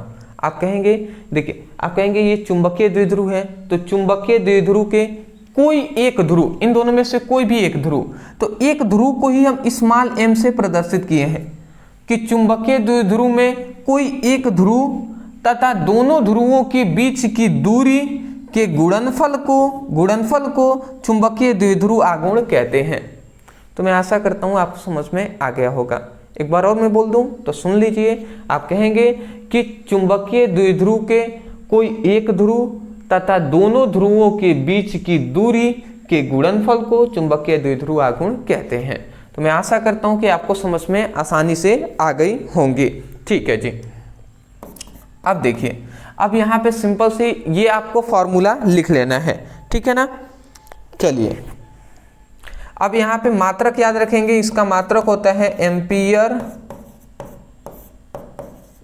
मीटर स्क्वायर, ये बात आप याद रखेंगे। फिर से इसका याद रखेंगे, राशि कौन सी होती है, तो अदिश राशि होती है। ये कौन सी राशि होती है जी, अदिश राशि होती है। ठीक है ना। एक और बात याद रखेंगे कि इसका जो बीमीय सूत्र होता है वो क्या हो जाएगा, m0 L2T0A हो जाएगा। ये आपका हो जाएगा बीमीय सूत्र। तो ये भी आप इसके साथ ही लिख लेंगे, क्योंकि 2 नंबर 3 नंबर में यह टॉपिक पूछा जाता है, इंपॉर्टेंट है जी। मैं आशा करता हूँ समझ के होंगे। स्क्रीनशॉट ले लीजिए, आगे बढ़ेंगे हम फास्ट। चलिए जी, 1 घंटे आपके हो गए हैं। चलिए अगला, यह हमारा बहुत ही इंपॉर्टेंट टॉपिक है। ये और एक और, ये दोनों में से एक तो फिक्स है, पूछा जाता है। देखिए क्या है कि किसी धारा मापी को अमीटर में कैसे परिवर्तित करेंगे, उपयुक्त तो परिपथ द्वारा स्पष्ट कीजिए। मतलब यहाँ पे कह रहा है कि धारा मापी को अमीटर में हम कैसे बदलेंगे, ये हमें परिपथ द्वारा स्पष्ट करना है। पहले तो हम ये जान लेते हैं कि जो अमीटर होता है ये क्या होता है, उसके बाद हम आगे बात करेंगे। ठीक है ना। तो देखिए अमीटर क्या होता है, तो यहाँ पे हमने लिख दिया अमीटर। तो देखिए अमीटर के यहाँ पे परिभाषित किया गया कि अमीटर एक ऐसा उपकरण है, उपकरण मतलब एक ऐसा मशीन है जिसकी सहायता से विद्युत परिपथ में बहने वाली धारा का मान ज्ञात किया जाता है। मतलब कि मान लेते हैं ये एक चालक तार है, ठीक है, तो यहाँ पे हमने एक अमीटर लगा दिया ना, यहाँ पे मान लेते हैं कि एक अमीटर यहाँ पे लग गया, तो हम इसमें धारा प्रवाहित करेंगे तो ये अमीटर हमें बता देगा कि 16 एम्पीयर की धारा बह रही है या 15 एम्पीयर की धारा बह रही है, कि कितने एम्पीयर की धारा बह रही है।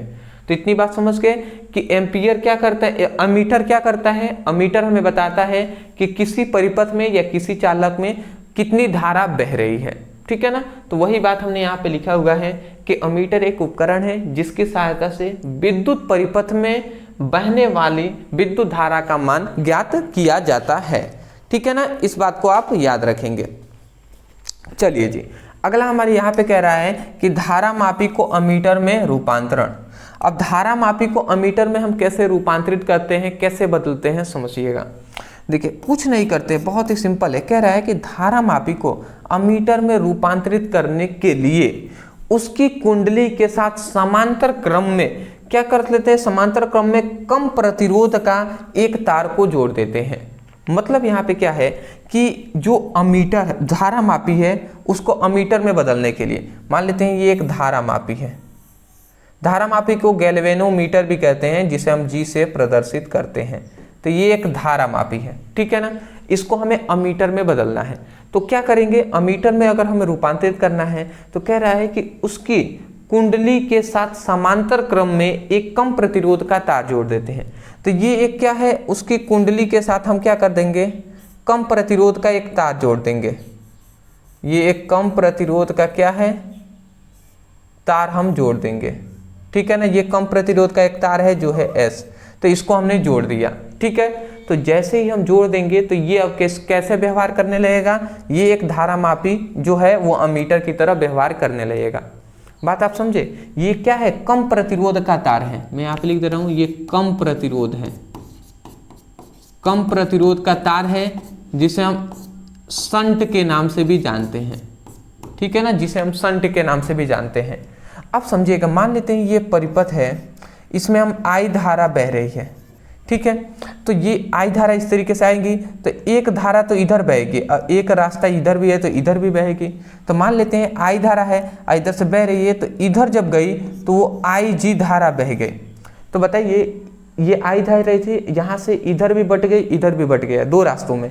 तो इधर आई जी बहेगा तो इधर क्या बहेगा, इस वाले रूट में। तो इस वाले रूट में आई माइनस आई जी बहेगा, आई माइनस आई जी बहेगा कि नहीं, बिल्कुल बहेगा। आप कहेंगे कैसे, तो मैं आपको कह दूं कि मान लेते हैं सपोज डैट कि आप मतलब धारा यहाँ से 10 एम्पीयर की धारा बह रहे हैं, ठीक है, प्रवाहित किए। तो यहाँ से दो रास्ते हैं, एक इधर भी जाने वाला, एक इधर भी। तो मैंने कह दिया कि इधर 6 एम्पीयर की धारा बह रही है। तो ये बताइए इधर कितनी एम्पीयर की बह रही होगी, तो आप कह देंगे 4 कहेंगे ना, 4 एम्पीयर की धारा बह रही है, क्योंकि टोटल 10 है तो 6 इधर बहेंगी तो इधर 4 बहेंगी। तो ये 4 कैसे आया, तो आपने 10 में से 6 को घटाया तभी तो 4 आया ना। तो वही बात है कि I में से IG धारा इधर बह रही है, तो इधर कितना बहेगी, तो I माइनस आई जी कर देंगे, I माइनस आई जी, तो वही वाला इधर बहेगी। तो वही बात है जी, ठीक है ना। तो पहली बात इतनी समझ में आ गया कि नहीं, कि जब कोई धारा मापी को अमीटर में बदलने के लिए उसके परिपथ में कम प्रतिरोध के तार को समांतर क्रम में, ये समांतर क्रम में जोड़ देते हैं, ठीक है। तो वही बात हमने यहाँ पे लिखा है, ठीक है। उसके बाद हमने ये सब बातें आपको बता दिया, ठीक है। मैं आशा करता हूँ कि इतनी बातें आपको समझ में आ गई होंगी, ठीक है। अब आप समझिएगा, एक बात हम जानते हैं कि ओम के नियम से, यहाँ पे आपको लिखना होगा ओम के नियम से। अब ओम के नियम से हम क्या जानते हैं कि V equal to I into R होता है, ये हम बात जानते हैं, V equal to I into R. मतलब विभव जो होता है वो धारा और प्रतिरोध के गुणनफल के बराबर होता है। तो ओम के नियम से, तो यदि हम ओम का नियम इसमें लगाएं तो पहले हम इस रूट के लिए लगाते हैं, इस रूट के लिए लगाएं तो इसमें जो विभव धारा क्या है, IG है, और इसका प्रतिरोध हम मान लेते हैं क्या है, G है, ठीक है ना। इसका प्रतिरोध क्या है, G है। तो यहाँ पर अगर हम विभव का मान निकालें, पहले इस रूट के लिए फिर से इस रूट के लिए निकालेंगे, तो विभव का मान निकालें इस रूट के लिए, तो यहाँ पे जो धारा का क्या है IG है, तो वो हमने लिख दिया यहाँ पे IG। इसका प्रतिरोध R है तो इसका प्रतिरोध G हम मान लेते हैं, तो G हमने लिख दिया। ये एक इसका विभव हो गया, ठीक है ना। इसका विभव हमने इस तरीके से निकाला। अब इसका भी हम विभव अगर निकालते हैं ओम के नियम से, तो इसका भी जो धारा बहने वाली धारा होगा और इसका जो क्या होगा, जो प्रतिरोध होगा, इनका भी गुणनफल, धारा और प्रतिरोध का गुणनफल होगा। तो धारा क्या है I माइनस IG, ये धारा बह रही है, और इसमें जो प्रतिरोध क्या है S है, तो S हमने यहाँ पे लिख दिया। इतनी बात आपको समझ में आ गई होगी, आप समझिएगा जी। अब हम कुछ नहीं करेंगे, अगर हम इसको आगे बढ़ाते हैं। अच्छा आप समझिएगा, ये S इधर गुणा में है, तो हम क्या करते हैं, ये टोटल इधर गुणा में है ना, I माइनस IG, इसको हम इधर भेजें तो यहाँ से S का जो मान निकलेगा वो क्या निकलेगा, ये I by IG by I है, IG इंटू G है। अब बटे ये अगर इधर आता है तो ये क्या हो जाएगा, I माइनस IG हो जाएगा, I माइनस IG हो जाएगा। तो ये हमारा मोस्टली ये फॉर्मूला हमारा मिल गया। इसको हम क्या लिख देंगे, प्रूव्ड। ये हमारा प्रूव्ड हो गया जी, ठीक है ना। तो ये आप याद रखेंगे फॉर्मूला, ये किसके लिए फॉर्मूला है, S क्या है यहाँ पे, S क्या है, प्रतिरोध है, ठीक है ना, कम प्रतिरोध या शंट हम कहते हैं। तो ये फॉर्मूला आप निकाल लीजिएगा। तो इतना लिखेंगे तब जाकर आपको ये 5 नंबर में, मैंने अभी देखा है इसको 5 नंबर में ये पूछा जा रहा है रिपीटेड, बार बार, ठीक है ना। तो इसको आप याद रखेंगे। अमीटर किसे कहते हैं, तो अमीटर एक उपकरण है जिसकी सहायता से जो विद्युत परिपथ में बहने वाली धारा का मान हम ज्ञात करते हैं। धारा मापी को अमीटर में कैसे बदलेंगे, तो सिंपल सी बात है, धारा मापी को अमीटर में बदलने के लिए समांतर क्रम में एक कम प्रतिरोध के तार को जोड़ देते हैं, जिससे क्या होगा, जो अमीटर होगा वो जो धारा मापी होगा अमीटर में बदल जाएगा। वही बात हमने यहाँ पे लिखा है, और केवल ये 2 लाइन आप फॉर्मूले में लिख देंगे जो कि हमने यहाँ से समझाया हुआ है। समझ में आ गया होगा, स्क्रीनशॉट ले लीजिए, आगे बढ़ेंगे जी। थोड़ा सा मैं फास्ट चल रहा हूँ, बट क्या करें, टाइम कमी है, बहुत ज़्यादा हो रहा है ओवर, इसीलिए थोड़ा सा फास्ट में चल रहा हूँ। चलिए अगला आता है कि एक गैल्वेनोमीटर को एक वोल्ट मीटर में कैसे परिवर्तित किया जाता है। अब हमें गैल्वेनोमीटर को वोल्ट मीटर में परिवर्तित करना है। गैल्वेनोमीटर को धारा मापी के नाम से भी जानते हैं, ठीक है ना। देखिए पहले अभी हमने इधर क्या किया, कि धारा मापी को अमीटर में बदला। अब यहाँ पे फिर से कह रहा है, यहाँ पे गैल्वेनोमीटर मतलब धारा मापी ही है, तो धारा मापी को अब वोल्ट मीटर में कैसे बदलेंगे ये बताना है, ठीक है जी। तो सबसे पहले हम वोल्ट मीटर जान लेते हैं कि वोल्ट मीटर क्या होता है, उसके बाद बदलेंगे जी। तो देखिए वोल्ट मीटर एक उपकरण है, एक ऐसा उपकरण है जिसकी सहायता से विद्युत परिपथ के किन्हीं 2 बिंदुओं के बीच का विभवांतर ज्ञात करते हैं। मतलब क्या है, वोल्ट मीटर एक ऐसा उपकरण है जिसकी सहायता से विद्युत परिपथ ये है, तो विद्युत परिपथ के 2 ये बिंदु है, तो 2 बिंदुओं के बीच हम क्या करते हैं, विभव का मान ज्ञात करते हैं जी, ठीक है ना। ये बातें हैं, इतनी बात समझ में आ गया होगा। अब चलिए आगे बढ़ते हैं। अगला हम देख लेते हैं धारा मापी को वोल्ट मीटर में रूपांतरण। अब धारा मापी को वोल्ट मीटर में कैसे बदलते हैं इसको समझ लेते हैं। धारा मापी को वोल्ट मीटर में परिवर्तित करने के लिए उसकी कुंडली के साथ श्रेणी क्रम में उच्चतम प्रतिरोध के तार से जोड़ देते हैं, ठीक है ना। इस बात को याद रखेंगे। चलिए यहाँ पे आपको समझ में आया, कह रहा है कि धारा मापी को वोल्ट मीटर में बदलने के लिए हम क्या करते हैं, उसी कुंडली के साथ श्रेणी क्रम में क्या करते हैं, उच्च प्रतिरोध को जोड़ देते हैं। जैसे कि मान लेते हैं ये एक क्या है, ये एक धारा मापी है, गैल्वेनोमीटर, ठीक है ना। धारा मापी हमने लिखा है, धारा मापी मतलब गैल्वेनोमीटर को ही ना वोल्ट मीटर में, तो गैल्वेनोमीटर यहाँ पे लिख सकते हैं या धारा मापी भी लिखेंगे तो वही बात है। तो देखिए, तो ये एक धारा मापी है। अब धारा मापी में हम क्या करते हैं, हम एक निम्न मतलब उच्च प्रतिरोध के तार को हम ऐसे जोड़ दिए। ये उच्च प्रतिरोध का तार है जिसे हमने एस या कोई भी आप नाम दे सकते हैं, इससे कंफ्यूजन नहीं होनी चाहिए, ठीक है ना। चलिए जी, इतनी बात समझ गए। ये क्या है, गैल्वेनोमीटर है जो है जी। अब समझिएगा, ये श्रेणी क्रम में हमने इसको जोड़ा है, तो ये आप कैसे बोलेंगे, आप कह देंगे कि धारा मापी को वोल्ट मीटर में रूपांतरित करने के लिए धारामापी के साथ धारामापी में उच्च प्रतिरोध को श्रेणी क्रम में जोड़ देते हैं। ये उच्च प्रतिरोध है, इसको श्रेणी क्रम में हमने जोड़ दिया है। ठीक है, धारामापी के साथ धारामापी को उच्च प्रतिरोध को श्रेणी क्रम में जोड़ देते हैं। इतनी बात लिख देंगे। अब समझिएगा, मान लेते हैं यहाँ से हमने आई धारा इसमें प्रवाहित किया, ठीक है ना। तो आई धारा प्रवाहित किया, जब इसमें गया तो इसमें जब जा रहा है तो ये आई जी बन जा रहा है।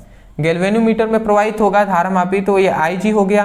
अब ये आई जी इस तरीके से जाया, यहाँ पे भी आएगा तो श्रेणी क्रम में बह रहा है, इधर जितना बहेगा उतना ही ना इधर भी बहेगा। तो ये इधर भी एस के लिए प्रतिरोध के लिए भी आई जी ही धारा बहकर निकल गया। ठीक है ना, तो ये बातें हो गई जी। अब इसमें हम एक फॉर्मूला लगाएंगे ओम का नियम। अब ओम के नियम से सिंपल सी बात जानते हैं, V इक्वल टू, ओम के नियम से हम जानते हैं V equal to I into R होता है। ये होता है तो हम लिखते हैं जी ओम के नियम से, ओम के नियम से V equal to I into R होता है। तो हम सिंपल सा लगा देंगे V, ठीक है ना। यहाँ पे मैं अदर कलर ले लेता हूँ, थोड़ा सा आगे बढ़ा लें, ठीक है।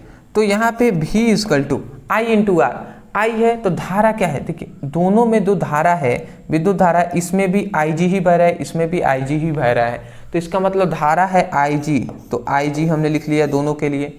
अब प्रतिरोध आर है, तो देखिए इस आई जी के लिए ये प्रतिरोध है जी और इसके लिए ये प्रतिरोध है जी। तो हम दोनों को ऐड कर लेंगे प्रतिरोध को, तो जी अब प्लस एस हमने कर दिया। तो ओम के नियम से पालन कर रहे हैं कि नहीं, ये धारा है ये प्रतिरोध है। तो हम यही कह रहे हैं कि ये ओम के नियम से ये फॉर्मूले पर हमने इसको पुटअप कर दिया। अब ये इसमें गुणा कराएगा तो ये क्या हो जाएगा, I equal to I G G plus I G S, ये हो जाएगा जी, हो गया ना। अब हम इसके बाद अब हम समझते हैं जी। अब सिंपल से हम कुछ नहीं करेंगे, उसमें जो आपका देखिए हम इसको पक्षांतर कर लेते हैं, सिंपल सी बात है, ठीक है। अब हम इसको क्या करेंगे, देखिए हम इस वाले को, ये जो आपको इतना पार्ट दिखाई दे रहा है आई जी जी है, इसको हम इधर भेजते हैं। तो यहाँ से आई जी एस इक्वल टू क्या होगा, भी, ये इधर जाएगा तो माइनस में हो जाएगा, तो भी ये माइनस में इधर आएगा तो क्या हो जाएगा, आई जी जी हो जाएगा, ये हो जाएगा जी। अब ये इधर क्या है, आई जी गुणा में है, इधर आएगा तो भाग कर आएगा। तो एस का मान जो निकला भी minus I G ji by क्या हो जाएगा, आई जी हो जाएगा, ये हो जाएगा जी। अब समझिए एस इक्वल टू ये आई जी इसमें भी भाग कर आएगा, इसमें भी भाग कर आएगा। तो इसमें अगर भी में भाग कर आता है तो भी बाई आई जी हो गया, और माइनस अगर आई जी जी में ये भाग कर आता है तो ये क्या हो जाएगा, आई जी जी बाई आई जी हो गया, ये हो गया जी। अब समझिएगा आई जी से ये आई जी कैंसिल हो गया, तो यहाँ से एस का जो मान निकला वो भी बाई आई जी और माइनस जी बाई, बस ओनली जी बच जाएगा। तो हमारा ये मेन फॉर्मूला मिला और ये हमारा प्रूफ हो गया जी, ये हमारा प्रूफ हो गया। तो मैं आशा करता हूं कि ये आपको समझ में आ गया होगा, ठीक है ना। ये हमारा प्रूफ हो गया, S equal to V by I G minus G होता है। तो ये आशा करता हूं आपको समझ में आ गया होगा। ये हो गया धारामापी में वोल्ट मीटर में रूपांतरण का ये फॉर्मूला, ठीक है ना। जहां पर एस क्या है, एस है यहाँ पे उच्च प्रतिरोध, ठीक है। इतना ही आपको लिखना है, ठीक है। ये आपको साइड में मैंने केवल समझाने के लिए लिखा था। ये बात समझ में आ गई, स्क्रीनशॉट ले लीजिए।